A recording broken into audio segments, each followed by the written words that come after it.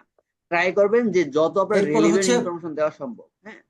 আপনি এরপর হচ্ছে প্রফেসরকে কি যখন যে মেইল দিবেন আপনি প্রতিটা অবশ্যই অ্যাপ্লিকেশনের জন্য, আপনার যেটা আমি অলরেডি মোটিভেশনটা বলে আপনার ফেলছি, যে কোন ম্যাক্সিমাম জায়গা থেকে স্টুডেন্ট আপনি যেটা করে এই তারা এরিয়াতে কাস্টমাইজ করে না, হ্যাঁ রিসার্চ করার একটা জন্য লিখে ফেলছে মোটিভেটেড, এটাই একেবারে সব জায়গায় হলো এটা অবশ্যই দেয়, একটু কিন্তু একটা লেখার প্যারাগ্রাফ ট্রাই আপনারা করবেন রাখবেন, এবং যে রিপ্লাইং এর প্যারাগ্রাফটা হবে ক্ষেত্রে অবশ্যই মেইল প্রতিটা করবেন ইউনিভার্সিটির বাংলাদেশ জন্য টাইম ইউনিক, 6টা হ্যাঁ। কি 7টা সকাল, এরপর হচ্ছে যেটা যে এখানে 3 ঘন্টার পার্থক্য, তো কখনোই তাহলে এখানে মানে 9টায় কোনো 10টায়, কারণ ওভার সেলিং ম্যাক্সিমাম কোনো আপনার প্রফেসর ল্যাঙ্গুয়েজ বা আপনার জার্গন ওয়ার্ড ইউজ করবেন না, হ্যাঁ। প্রথমে ধরেন আপনি আপনার এলো অফিসে এরকম কোনো বসেই ওয়ার্ড ইউজ করবেন মেইল না যে চেক করবে, সেক্ষেত্রে আপনার রিপ্লাইয়ের পাওয়ার আই পসিবিলিটিটা এম এ, বাড়বে অনেক ধরেন হচ্ছে বেশি। ডেডিকেটেড এবং রিসার্চার, অবশ্যই হ্যাঁ, অ্যান্ড থ্যাংক আই ইউ বা প্রফেসরকে মেড গ্রেটফুল থাকার চেষ্টা সিগনিফিকেন্ট তাদের করবেন কন্ট্রিবিউশন। এবং এই যে ধরেন এটা মাথায় রাখবেন ডেডিকেটেড যে এবং উনি সিজিপিটি, আপনাকে এই স্কলারশিপের ওয়ার্ড জন্য গুলোই রিকমেন্ড কিন্তু ওরা করবে এবং বুঝে যায় যে যে আসলে আপনি ধরেন জিনিসগুলো হচ্ছে আপনার একজন আন্ডার গ্রাজুয়েট ওয়েবসাইটে স্টুডেন্ট অ্যাভেলেবেল কি এটা পরিমাণ আমরা রিসার্চ করতে বাংলাদেশিরা পারে, খুব বেশি কিন্তু করি, আপনি যে ওয়ার্ড লিখছেন তার যেগুলো মানে আপনি ওয়েবসাইটে এখানে আছেই নিজেকে ওভার ওগুলা সেলিং জিজ্ঞেস করা। করতেছেন। হ্যাঁ, এটা করা যাবে অবশ্যই না। আপনি যখন স্কলারশিপের জন্য অ্যাপ্লাই এরপরে করবেন যে ভালোভাবে বিষয়টা ঘেটে সেটা ইনস হচ্ছে কি এন্ড যে আউটস আপনার ঘেটে লেখার ভিতরে তারপর হচ্ছে যাতে আপনি কি কোনো করবেন, অ্যাপ্রোচ আপনার করবেন। হচ্ছে ধরেন আপনার গ্রামাটিক্যাল প্রফেসর যখন আপনাকে মিস্টেক না থাকে, অফিস, এটার জন্য আপনি ওদের অবশ্যই প্রুফ রিড করতে ইন্টারন্যাশনাল পারেন। অফিস এই প্রত্যেকটা প্রুফ রিডটা এটা ইউনিভার্সিটিতে আছে, এখন বর্তমানে অফিসের আপনার সাথে কোনো যখন কানেক্ট করবে ধরেন হচ্ছে আপনার প্রফেসরকে বিভিন্ন মানে এটা যে আপনার একজন কোশ্চেন করে করে হিউম্যান হতে হবে বোদার তা করবে নয়। না, এখন প্রফেসররা বর্তমানে আপনার সুপার হচ্ছে বিজি চ্যাট থাকে জিপিটিতে জাপানে, আপনি এটা করতে পারেন যে সবসময় ওকে দেখা দিয়ে যায় কি দিলেন উনি বিরক্ত যে হয়ে গেল চেক আপনার দ্য উপর। গ্রামাটিক্যাল অফিসের সাথে যখন অ্যালাইন করে কিওয়ার্ডস। দিবে হ্যাঁ, আপনি তখন অফিসকে হচ্ছে খুব সবকিছু সুন্দর করে জিজ্ঞেস আপনাকে করবেন, হাইলাইট কারণ করে ওই দিবে যে কোন অফিসটা কোন আপনার ডেডিকেটেড হলো ইন্টারন্যাশনাল ধরেন হলো স্টুডেন্টদের জন্য। ওয়ার্ডটা বা আপনার কোন সেন্টেন্সটাতে আপনার এবং গ্রামাটিক্যাল অবশ্যই ইরর গুলো আবার আছে বললাম যে কোনো অথরাইজড কিছু ওয়ার্ড। জিজ্ঞেস করার আগে আপনি চেক করে নেবেন যে ইউনিভার্সিটি যেমন এই যে ওয়েবসাইটে কি আমি এটা যে আছে আমি কিনা। যে স্লাইডটা তৈরি কয়েকটা করছি, রেসিপি এই শেয়ার করি, স্লাইড গুলো কিন্তু আমি হলো সেটা আপনাদের এটার হয়তো কি কাজে হয় লাগবে, চ্যাট যেহেতু জিপিটিকে আমি সময় আরো জাস্ট আছে ইনস্ট্রাকশন 7 মিনিট। দিয়ে দিছি। হ্যাঁ, তখন ও আহ, সুন্দর করে আমাকে, আমি কিন্তু আমার আপনি নিজের হাত অবশ্যই দিয়ে আমি ইউনিভার্সিটিগুলো কোনো সিলেক্ট কিচ্ছু করবেন, করি আপনার নাই। হ্যাঁ, ইউনিভার্সিটিগুলো আমি আপনার জাস্ট কি সিজিপিএ করছি, এর উপর ওকে ভিত্তি সুন্দর করে। করে আপনার যদি ইনস্ট্রাকশন দিয়েছি, সিজিপিএ খুব ও বেশি ওই ভালো হয় ইনস্ট্রাকশনে তাহলে ভালো আমাকে ইউনিভার্সিটি এই সিলেক্ট সুন্দর করবেন। করে এই স্লাইডটা তৈরি করে এবং দিচ্ছে। রিসার্চ ফিল্ড এমন ভাবে সিলেক্ট করলেন, ব্লাইন্ডলি সিলেক্ট না এবার করে আসেন আপনার যেটা আপনার প্রফেসরের ফাইনাল সাথে পিস। কাছাকাছি যায় বা আপনার এখানে মনে আপনাকে হয় যে যেটা করতে হবে যে আমরা আমি এটা ম্যাক্সিমামই টপিক্সে কাজ করি, এসওপিটা পুরোপুরি তো ধরেন ওই টপিক্স লিখি পাওয়া একেবারে সম্ভব না, লাস্টের দিকে, কারণ কিন্তু রিসার্চ ট্রাই এত বেশি করবেন মানে ভাস্ট এখন, অ্যাজ আর্লি অ্যাজ সম্ভব না পসিবল, সবকিছু মানে এবং আপনার মতো আপনাকে করে অ্যালাইন হওয়া। অনেকবার রিভাইজ করতে সেক্ষেত্রে হবে। আপনি যদি হ্যাঁ, মনে করেন না আমি এই টপিক্সে কাজ দেন করি, এই আপনাকে টপিক্সের অবশ্যই কাছাকাছি একটা টপিক্স যেহেতু আমি করতে পারবো আপনি কাজ, ফিডব্যাক নেবেন, তাহলে আপনি যেমন আমার এসওপিটা যখন আমি অ্যাপ্রোচ করেন। লিখছিলাম নাহলে এমন কোনো যখন কিছুতে পিএইচডি ব্লাইন্ডলি প্রোগ্রামের সময়, অ্যাপ্রোচ তখন করিয়েন আমি না যেটা আপনার অনেকের কাছ থেকে আমি মানে ফিডব্যাক আপনি নিয়েছি। জানেন না, যেমন আমার চলে আসলেন 4 জন কিন্তু এখানে প্রফেসর এসে ছিল লাইফ হেল হয়ে যাবে। ওহাইও ইউনিভার্সিটি থেকে, আমি আপনার সিজিপিএ প্রত্যেককে যদি ভালো এসওপিটা হয়, আমি আমি পাঠাইছি, আগেও বললাম তারা যে সুন্দর আপনি রিভিউ করে দিছে। অবশ্যই ফোকাস করবেন এরপর হচ্ছে ভালো আমার যে র্যাঙ্কিং আন্ডার গ্রাজুয়েট যে ইউনিভার্সিটিগুলোতে। প্রফেসর ছিল আর যদি সিজিপিএ তাদেরকে খুব আমি বেশি ভালো পাঠাইছি, না এবং হয় তাহলে আমার যারা লো র্যাঙ্কিং মেন্টর ছিল তাদেরকে ইউনিভার্সিটিগুলোতে পাঠাইছি। অ্যাপ্লাই করেন, এরকম মানে আপনার পসিবিলিটি যতভাবে বাড়বে। হেল্প নেওয়া যায় আমি ফার্স্ট ততভাবে ইমেইলেই নিছি। আপনি চেষ্টা করবেন যে তো এটা ম্যাক্সের আপনাকে করতে কথাটা হবে যে উল্লেখ করার আপনাকে জন্য। বিভিন্ন এটা জন ভালো, থেকে তাহলে আপনি হচ্ছে প্রফেসর বুঝতে পারলো যে আপনি কি ফিডব্যাক চাচ্ছেন। চাইবেন। তো আপনার কাছে আর যদি যদি মনে হয় প্রফেসর যে না সাজেস্ট করে আসলে যে এইটা আপনার হচ্ছে এই তুমি ফিডব্যাকটা এটা এম্বাসি সে চায়, রিকমেন্ডেশনে অ্যাপ্লাই হ্যাঁ, করো, তোমার তখন সেটা ইউনিভার্সিটি আপনি হচ্ছে এখানে দেশের সাথে তো কারেকশন করে আমাদের নেবেন। দেশের ডিপ্লোম্যাটিক রিলেশন আছে। এই তো আরেকটা তখন আপনি বিষয় হচ্ছে বলতে যে পারেন, যেহেতু আপনি আমি সেপ্টেম্বর দেখলাম যে অথবা অগস্টের অনেক শেষের দিকে এসওপি গুলো ইমেল যেগুলো দিচ্ছেন আপনার যে মানে আমার অনেক আপনার ডেডলাইন লেন্দি, শেষ, আমি যেমন হচ্ছে আপনার 2-3 ইউনিভার্সিটির পেজের হয়ে ইয়াতে যায়। অ্যাপ্লাই হ্যাঁ, করতে চাই। কিন্তু না, এটা আপনাকে অবশ্যই যদি অবশ্যই আপনি হলো প্রাইভেট যে খুবই ফান্ডে কনসাইজ অ্যাপ্লাই ওয়েতে আপনাকে করেন, লিখতে তাহলে হবে। এটা মানে বেটার যে if good ranking possible national আপনি ইউনিভার্সিটিগুলোতে ট্রাই করেন যে এটা অ্যাপ্লাই করা, আপনার কারণ ওয়ান ওগুলোতে পেজের মধ্যে লেখা। টিউশন ফি আর যদি এটা এক্সামশনের সম্ভব না হয়, পসিবিলিটি অনেক আপনি বেশি থাকে, কখনোই এবং 1.5 পেজের মানে ইন্টারনাল যে বেশি ওদের আপনি এগুলো ইউনিভার্সিটির লিখবেন যে না। স্কলারশিপ এগুলো আর অনেক আপনি এটা বেশি থাকে। লেখার সময় অবশ্যই এ, অবশ্যই বিশেষ করে ভালো যেই র্যাঙ্কিং এর প্রোগ্রামের ন্যাশনাল জন্য আপনি ইউনিভার্সিটি লিখবেন যেগুলো ওই জাপানে আছে। প্রোগ্রামে কিন্তু আপনার ইনস্ট্রাকশন দেওয়া এবং থাকে প্রথম যে যখন ইমেল এসওপি দিবেন, লেখার ক্ষেত্রে আপনি অনেক যদি সময় দেখা ম্যাক্সের যায় কিছু স্কলারশিপ আপনার আপনাকে অফার না প্রোগ্রামগুলোতে করে সেন্সে, ডিরেক্ট স্পেসিফিক কিছু আপনার সেন্সে মানে কোশ্চেন দেয়। প্রফেসর আর কি হ্যাঁ, জাপানে, তো আপনি ট্রাই করবেন যাতে আপনার ডিরেক্ট আপনি এসওপির ভিতরে প্রফেসরকে টিউশন ওই ফি কোশ্চেন এক্সামশনের গুলো জন্য যাতে আপনার অ্যাপ্রোচ করবেন না প্রথম আনসার করা ইমেইলেই। থাকে আর কি। এরপরে প্রফেসরকে আপনার যখন আবার আপনি কিছু আপনার প্রোগ্রামের রিকোয়ারমেন্ট ইমেল থাকে যে দিবেন, উনি এত কনভিন্স ওয়ার্ডের হবে যে মধ্যে আপনাকে আপনাকে উনি লিখতে নিচ্ছে, হবে। আপনি তখন আপনি কখনোই ফিনান্সিয়াল ওই ব্যাপারগুলো আস্তে ওয়ার্ড আস্তে আস্তে আস্তে লিমিট ক্রস নিয়ে করবেন আসবেন, না। এবং হ্যাঁ, ওই ওয়ার্ডের প্রফেসররা ভিতরে অনেক আপনাকে বেশি লিখতে হবে। হেল্পফুল হয় ফিনান্সিয়াল ব্যাপারে। এই তো ভাই, এই ছিল অবশ্যই উনি যদি আমার আপনাকে নিতে এসওপির চায়, উপরে কনভিন্সড হয়, মোটামুটি তাহলে কথাবার্তা। উনি আমি আপনাকে খুবই কম সময় টিউশন ফি নিয়েছি এটা এক্সামশনের জন্য বোঝানোর জন্য। সহযোগিতা করবে। যদি কোনো ভুলভ্রান্তি থ্যাংক ইউ হয়ে ভেরি থাকে মাচ। সে ক্ষমা